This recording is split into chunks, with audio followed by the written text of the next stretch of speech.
Ketemu dengan saya lagi, Gopinda. Kali ini kita akan membahas sistem yang kita tahu ya, bahwa Indonesia ini nggak mungkin bisa menjadi negara maju. Indonesia ini nggak mungkin bisa menjadi negara apa itu namanya? Yes, emas. Indonesia pasti akan jadi negara cemas. Indonesia nggak mungkin bisa mencapai itu kalau sistemnya belum diperbaiki. Oke, kita masuk ke poin yang pertama. Indonesia cemas. Indonesia cemas. Artinya apa? Indonesia nggak mungkin bisa mencapai Indonesia emas menjadi Indonesia cemas. Artinya apa? Kita tuh nggak bisa. Kenapa? Sistemnya sudah hancur. Oke, sistemnya sudah hancur. Kenapa? Oke, pertama, hal utama yang membuat kita itu sangat pesimis Indonesia itu bisa mencapai Indonesia emas, tingkat korupsi kita itu paling wahid gitu. Dari 100 negara yang berkorupsi, kalau tidak salah kita di peringkat 99. Bayangkan ya, peringkat 99 itu peringkat paling wahid gitu. Kalau 20 atau 40 ya masih lumayan bagus. Cuma kalau peringkatnya sampai segitu, bagaimana kita mau mencapai semuanya? Ya kan? Oke. Itulah hal utama, yaitu korupsi. Kedua, banyaknya pemerintahan itu diisi, ya kan, diisi oleh orang yang bukan kompeten, ya kan, bukan bidangnya, mereka diisi di situ. Kenapa? Ya faktor balas budi istilahnya gitu, ya kan. Balas budi, karena aku telah membantu kau, aku mengeluarkan uang untuk kau. Ya itulah politik kita di Indonesia, itu sudah nggak bisa diherankan lagi. Yang apa yang terjadi ketika itu terjadi, maka sebuah keputusan yang ada, ya, di dalam Indonesia, di dalam negeri, ya, dalam membuat keputusan karena tidak diisi oleh orang kompeten, itu akan menjadi masalah, ribet, ya kan, akan menjadi masalah sebuah keputusan. Oke. Ketiga, DPR itu tidak pernah mendengar suara rakyat, ya.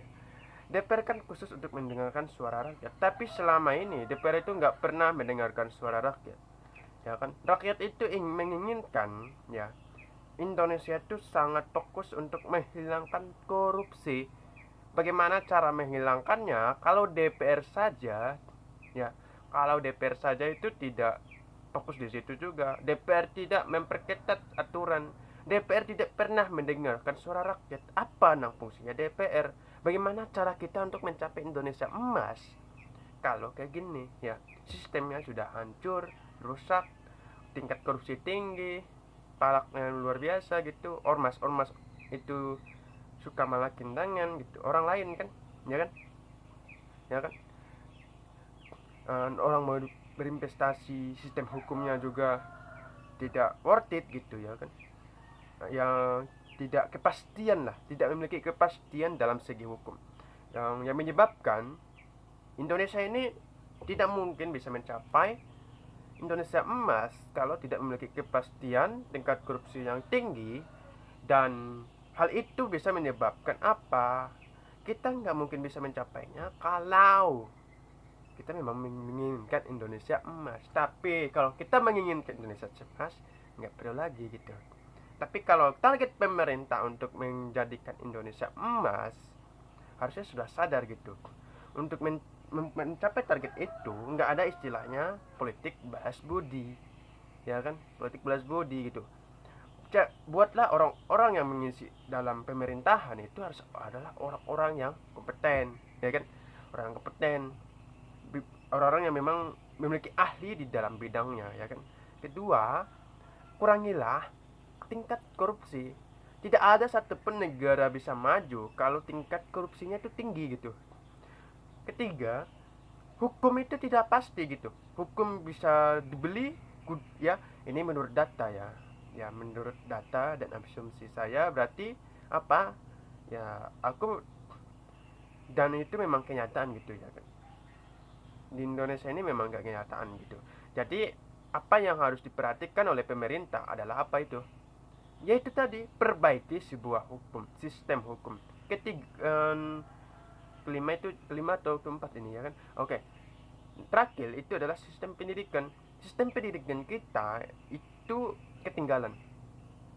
kita tuh nggak sesuai zaman. Pendidikan itu ketinggalan.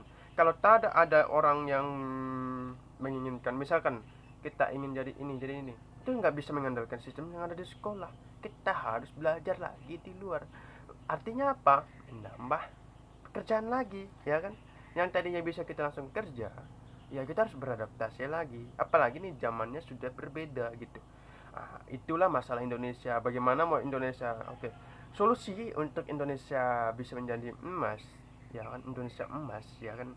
Ya mimpi, ya kan? Mimpi pemerintah untuk menjadi Indonesia emas. Ada satu solusinya. Pertama, kepastian hukum. Kedua, harus mengisi orang-orang di dalam pemerintahan itu adalah orang-orang kompeten,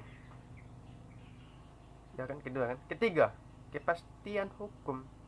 Keempat, kurangi korupsi. Itu aja, nggak ada yang aneh-aneh gitu, ya kan? Kurangi juga, ya kan? Kurangi juga itu sistem-sistem yang bisa merusak masyarakat, ya. Jangan pernah lakukan, jangan langsung dihidupkan terus kalau sistemnya itu sudah rusak. Perbaiki kalau sistemnya itu rusak. Itu sih solusinya menurut aku. Dan terima kasih mau mendengarkan atau tidak, yang penting ini adalah hal apa yang gue pikirkan dan semoga didengarkan. Terima kasih.